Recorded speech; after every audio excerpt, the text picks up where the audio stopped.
Hello, it is Donna, and I would like to welcome you to another amazing episode of You Were Designed for Greatness. Today is podcast 100. Can you believe it? Yes, I am celebrating. Last time that I was sharing with you, we were talking about going to the carnival or a fair and visiting the House of Mirrors. So if you missed that one, go back and check it out. It is podcast 98. We are going to continue talking about the lies that we often believe. And a really big one is I'm not good enough. Do you resonate with that one?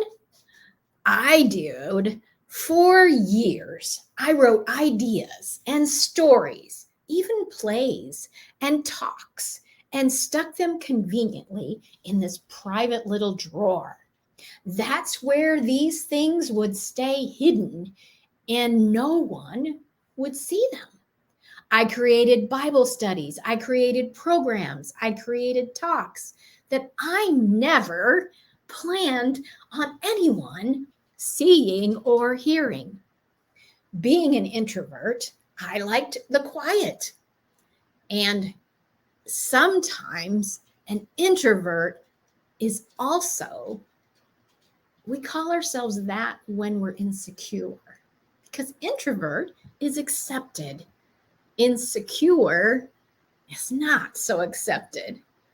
So it was something that I did between me and God and just my quiet time of writing and thinking and all of those things. And I never planned on anyone ever seeing them. As I began to grow, I was encouraged to share more and even told that I had a book or two in me, but I was always discounted and went, yeah, I can't do that. It's kind of like I would put my fingers in my ears and go, la, la, la, la, la, la, la, I can't hear you. If anyone ever tried to get me on stage in front of a mic or in front of a camera, I would go, no, no, no, that's not me. I'm a behind the scenes girl. I'm a support person. I'm not the one in the front. In school, it was reinforced that I wasn't a good writer. I wasn't a good speaker. And so I began to believe I'm not good enough to do that. You need to get somebody else. That's not me. And I would give you tons of reasons why I shouldn't be the one to do what I'm currently doing today. Oh, if I cut right through it all, though, it just wasn't safe. And there was that word, failure. Failure wasn't an option for me. If failure almost equaled death, it just was so terrifying that I did everything in my power never to fail. I remember one day my coach telling me my task for the month, this is what I want you to do for the whole month, Donna. I want you to do things you could fail at. She said, I want you to go out and fail and then fail some more. Talk about freaking out. I am not good enough is one of those most insidious little lies that keep the very, very best of us hidden, like my stuff in the drawer. I'm not good enough keeps it's like this huge, creeping, sneaky lie that keeps the very best of ourselves hidden. We focus on our faults and what others have said, what we think they might say, and instead of discovering the gifts and the capabilities that are hidden in you and me. There is a treasure in you. This lie paralyzes, and our mind comes up with all kinds of reasons why that lie is true. Have you ever said or thought any of these? I'm not smart enough. I'm not wise enough. I'm not cool enough. I'm not strong enough. I don't have the experience. I'm not talented enough. I'm not brave enough.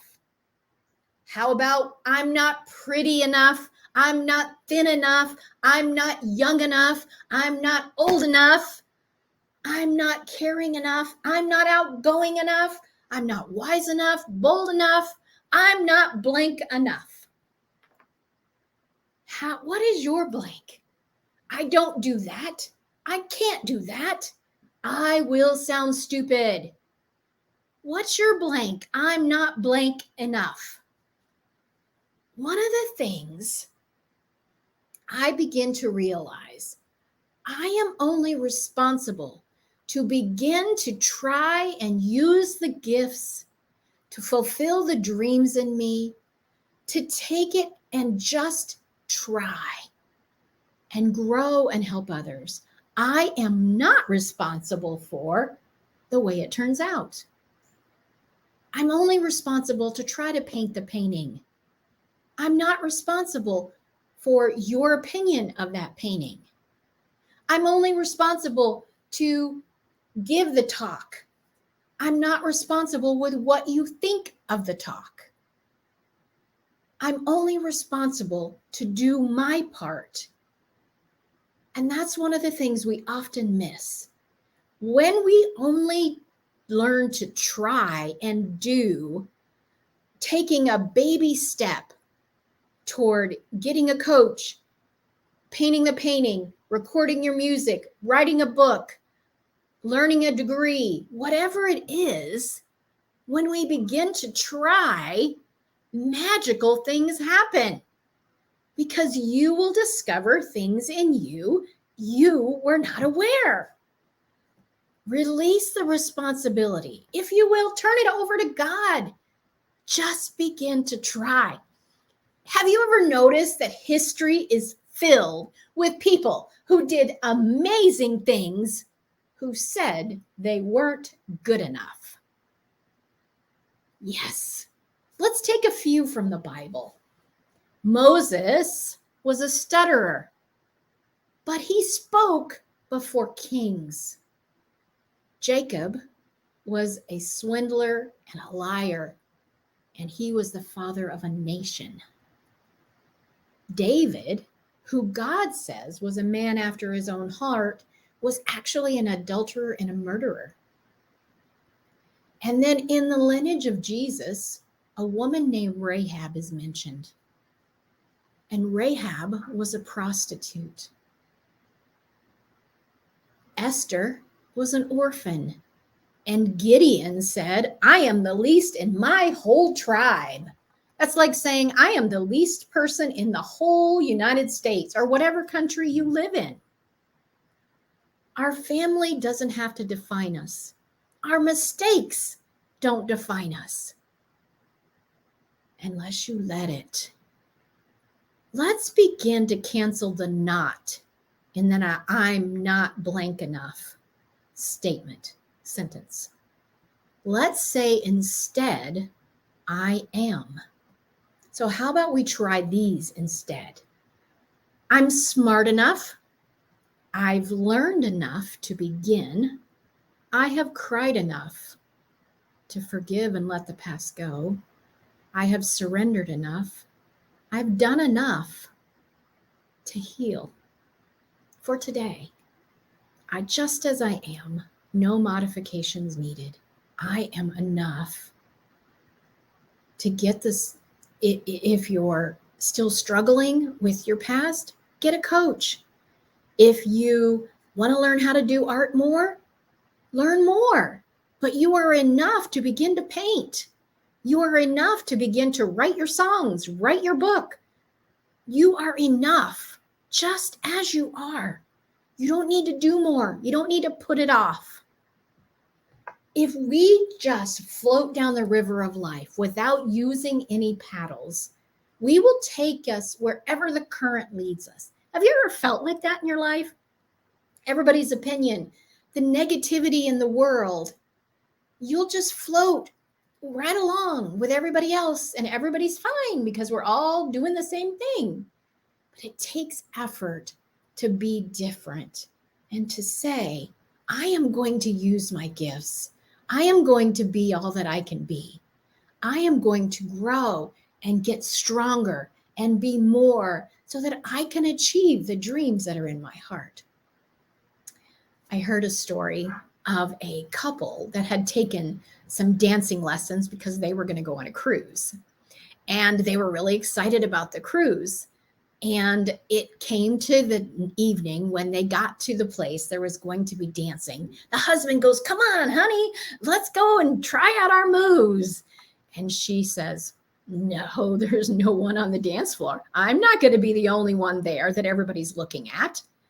So one couple gets out on the floor, and they're one of those people that take those dance classes and could be on Dancing with the Stars. They were hot and they were snapping and they were moving and grooving right together. And she says, no way, I'm not going out there. Look, everybody will compare us to them and I will look stupid. And another couple other couples got up and she goes, well, I still don't feel comfortable. Let's go over here behind these potted plants and we can dance over here. And right before they got up to move, another couple got on the dance floor. The woman walked alongside a man in a wheelchair. And everybody noticed it was a little unusual. And as they began to move to the music, the man in the wheelchairs, whose legs never moved his arms and his legs, and he was smiling and laughing, and him and his wife were looking at each other as if there was no one else on the planet. He was spinning her around the chair. He was twirling in his chair, and they were having a ball, and everyone stops to look. The intensity of their love, as if everyone in the room melted away. And a couple of people got tears in their eyes because of the display of love that was before them. The woman who was telling me the story said, all of a sudden it hit me. It wasn't the couple that were experts, just phenomenal and meticulous in their moves, that moved the crowd. It wasn't the people who were just giving it a go, but it was the display of love in this couple, despite their imperfections, despite him not being able to walk, still dancing with his wife. Your heart will come through. And people didn't pay attention to the wheelchair. People were looking at the love that was displayed. I want to encourage you, if no one else has told you, I believe in you. It is my mission and passion to help you be all that you can be, to discover for yourself the hidden gifts that you're not even aware of yet, to take one step. As a life mastery coach, I want to help you master life in your relationships, in your health, mental, physical, and soul. I want to help you master life in your finances. I want you to master life in every area that matters to you. That's what I do, that we get rid of the lies and begin to believe that it's possible because you were designed for greatness. I will be having some free masterclasses available for Turn Your Baggage into Luggage and Life by Design. If you would like to know more, reach out to me, reply to wherever you find this podcast. And you can also find me on social media as well. My website is iVibrantLiving.com. I believe in you. Thank you for being part of the Vibrant Living, Vibrant Women, You Were Designed for Greatness community. Please share this podcast with other amazing women. Subscribe, download it so that we can reach more people with the truth. that you were designed for greatness and you are enough. Thank you for being with me here today. And I will look forward to chatting with you again soon. Bye for now.